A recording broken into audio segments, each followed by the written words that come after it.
बिस्मिल्लाह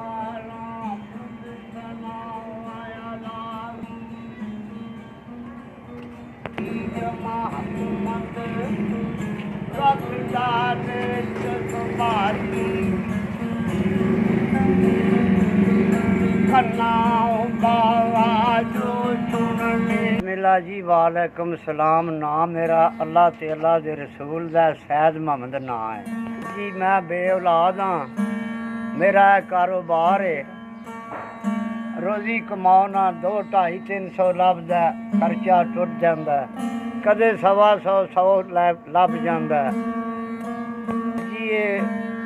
देखो एक अल्लाह दी मर्जी है, जिमें जिमें रब लिखी है उमें हुंदी है पई। ये अल्लाह ताला दी देन है। बीवी बच्चे कोई नहीं मेरे, रब रब ही है, अल्लाह अल्लाह जी।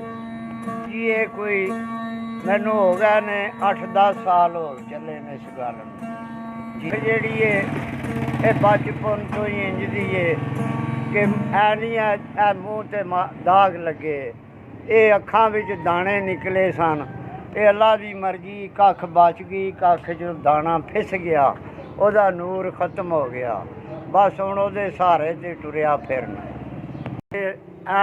4000 रुपया अल्लाह ने दिता है। कोई अल्लाह दे बंदे नेक रूह आए, उन्होंने मदद की है।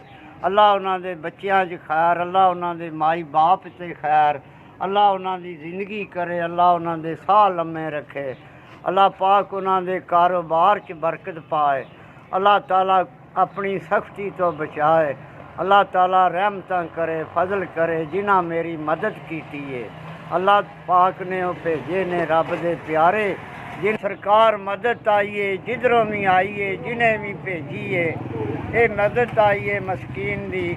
मेरिया दुआवां ने, मैं दिलों दुआवां मांगना, जेड़ा मदद करने वाला, जेड़ा भेजन वाला, जेड़ा देन वाला, मेरी दुआ अल्लाह ताला इन्हों कामयाब करे। अस भी ऐस जिन्हें मेरे ते मदद पहुँचाई है, अल्लाह उन्हों दा भला करे।